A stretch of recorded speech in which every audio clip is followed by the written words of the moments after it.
So for 1 year now, we've been doing these Evolution Live series, and MCIA is one of our biggest sponsors, longest running show sponsors, that is. First of all, I'm Eric McSwain. Been your host a few times. At the heart of our association is education, helping folks understand about the industry, goings on in the industry. Dale was ready to sit down and have a chat with us tonight. Dale, what I want to know is, when did Oaksterdam get started? How did you get into this? What's your history?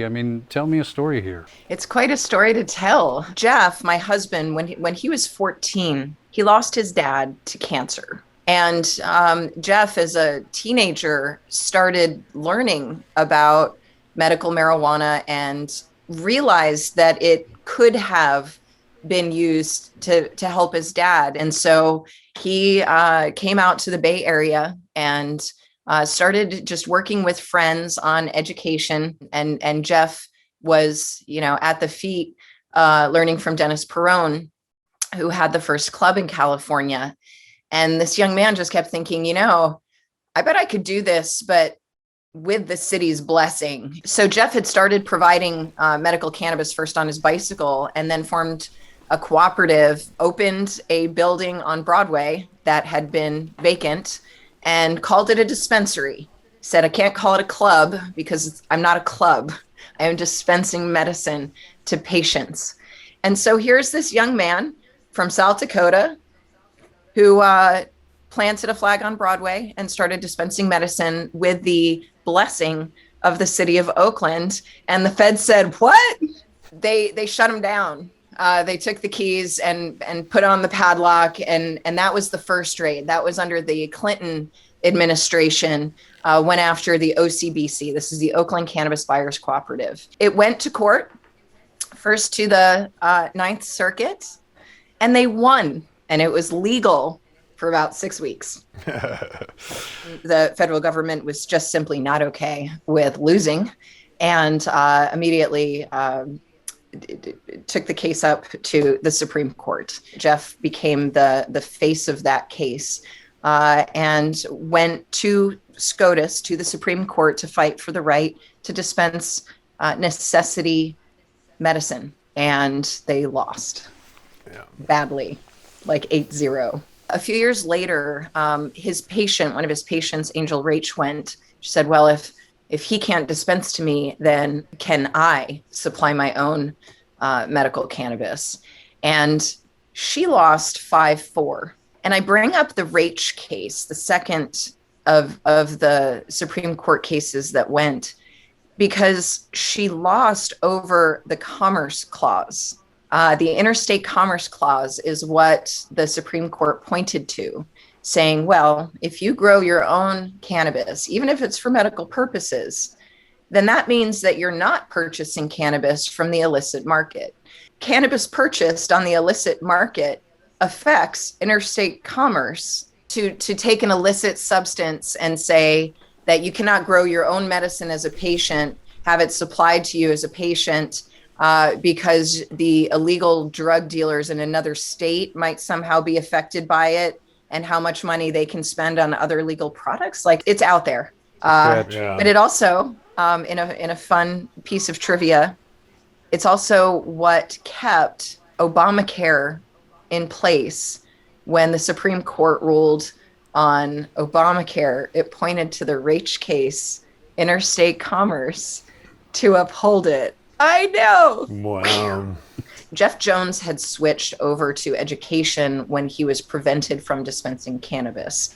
And he started issuing ID cards to his patients so that when they were pulled over by the cops, there's a 1-800 number, and he would just talk the officer down of how this was a qualified medical cannabis patient and that the officer could use their discretion to let that patient go. He became the liaison between law enforcement and the patient population, the place that folks pointed to say, yeah, I don't know, just go ask Jeff Jones at the OCBC, or go ask Richard Lee now at Oaksterdam. Richard started the school officially in 2007. He had already been running the dispensary and had a nursery and a gift shop for a while. And folks just kept asking, hey, will you teach me how to grow? And so Richard's like, well, I'll show you how to grow, but you need to show up to city council because I'm trying to decriminalize. And so Richard in 2007 put an ad in the paper before he wrote a single class and said, Oaksterdam University, come in and we'll teach you horticulture, legal, politics, and history. Oaksterdam was really founded on this concept of, like, we know what you want to know. We're going to first teach you what you need to know. That this is about mitigating your risk. And if you start growing cannabis without understanding that you could lose your family, your freedom, your very life because of growing this plant, well, God damn it, we better tell you that first, right? Yeah. And so it really just started with education, and we thought it was only going to be a couple of classes, but it kept growing, and what people wanted to know kept expanding. I know for our trouble, we got raided by the Obama administration. That was our second raid, if anybody's counting. So the Obama administration came in 9 years ago this week. It was, or last week, it was April 2nd of 2012. And they took everything but the office furniture. And so that is actually when I took over Oaksterdam personally. Our founder was forcibly retired, and I knew that we couldn't let the school die. The education was too important. And part of the point of the raid was to kill the school, was to throw an ice bath on the industry of, you can't even talk about this and expect to survive. And so the other thing that we've taught all along is advocacy, because we're all still in it as a movement. We can't really truly be an industry until we change the federal law. And here we are in Missouri. Our neighbors are in Kansas. We just had a show with some Kansas advocates here very recently, and they're sort of on that opposite end, right? Yeah, we've seen all this, so it's going to normalize faster for us, but we just need to talk about it. As you probably know, Dale, here in Missouri, we've had what feels like a really rocky start. All truth, transparency here. I'm a denied applicant. Okay. It's been contentious, and I think these sort of situations always are. Tell me about Oaksterdam and how they're related with Wise Health and just sort of the whole timeline, how everything went down. It was really when Roz McCarthy, who runs Minorities for Medical Marijuana, who really just thought it important to have an educational partner for the minority marijuana boot camps, which she had already been planning. And the whole point was to try to offer up the pathway for specifically minorities, women, and veterans. Dale Oaksterdam, you were just a guest speaker at this event, right? The majority of the conversation that Dell had with the audience was how to interact with a police officer when you get pulled over and they smell cannabis. I think sometime would have been mid-June, someone said, hey, Missouri is looking for scorers, and nobody applied. So my partner in Wise Health Solutions, we decided to go ahead and create a scoring company. Between him and I, we knew a lot of really good quality individuals around the country that could help with this scoring project, and we went for it. Like, how long was this after the boot camp? I was in Missouri in the first half of April. We would have been applying for the RFP in July. Yeah. The people that I taught at the boot camp, none of them got a license.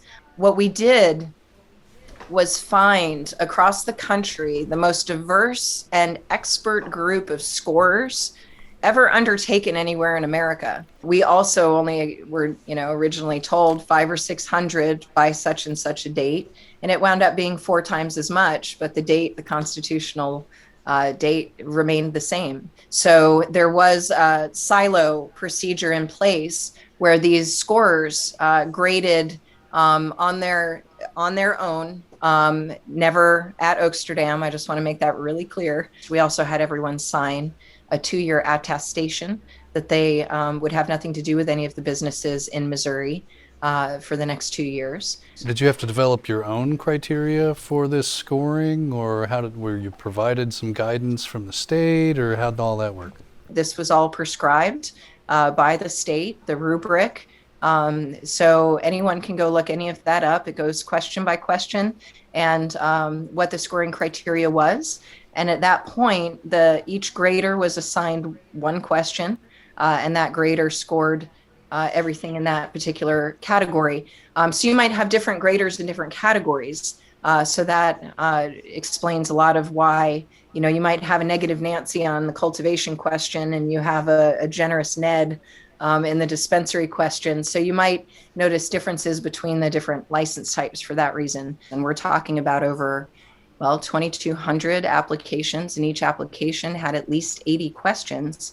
And those were divvied up, like I said, sliced and diced, that the overall level was extraordinarily low as far as statistical anomalies go and in a human endeavor. A moment ago, you implied that you did your own analysis on how well your scores did, or how, the consistency of that and those sorts of things.